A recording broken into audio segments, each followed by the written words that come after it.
1118 Chinese state media accuses ICOs and exchanges of defying crackdown. Chinese state media outlet, Voice of China, has published reports criticizing the efforts of Chinese cryptocurrency exchanges and initial coin offerings, ICOs, to continue operations in spite of the central government's 2017 crackdown. State media criticizes cryptocurrency exchanges' defiance of crackdown. Voice of China's reports state that on September 2017, 7 ministries and commissions of the central bank issued the announcement on preventing the risk of issuance of coinage offerings, requiring that any institution not engage in the interaction between legal currency, tokens, and virtual currency.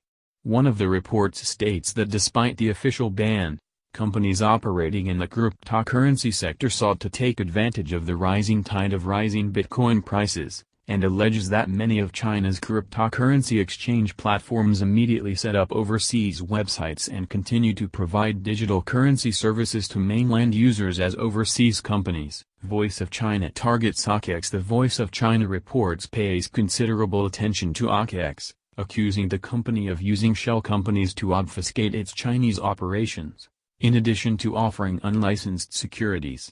The report states that after the national ban was issued, OKCoin transferred all user data and digital currency to the OKX exchange, which was established outside China.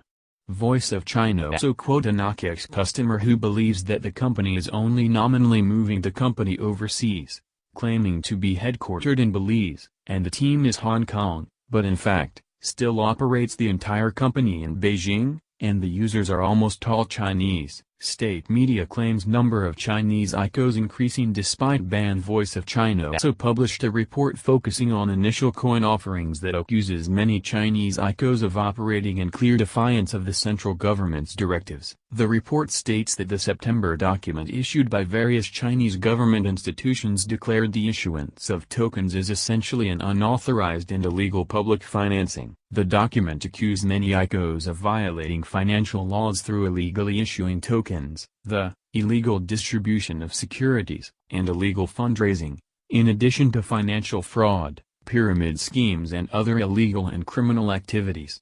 Professor criticizes one-size-fits-all cryptocurrency regulations despite the critical description of ICOs. The report quotes Deng Jian, a professor at the Law School of the Central University for Nationalities who is purported to possess extensive experience in observing and analyzing cryptocurrencies. Mr. Jian advocates for a dynamic, global, and flexible regulatory apparatus that caters to the fostering of innovation, and criticizes one-size-fits-all and prohibitive legislative proposals regarding cryptocurrencies. According to a rough translation, Deng Jian stated, "Digital currency has a very typical global character, resulting in a simple prohibition of no effect in the physical space. Therefore, if we think about fine-tuning the regulatory rules, it is absolutely not allowed to do public offerings. Fraud is absolutely necessary to crack down on criminal law, but if it is private equity is also true entrepreneurship. Is it possible to have some special channels, such as approval by a specific agency, to avoid the embarrassing situation of supervision?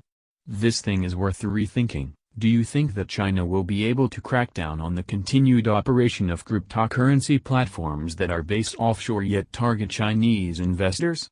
Share your thoughts in the comments section below.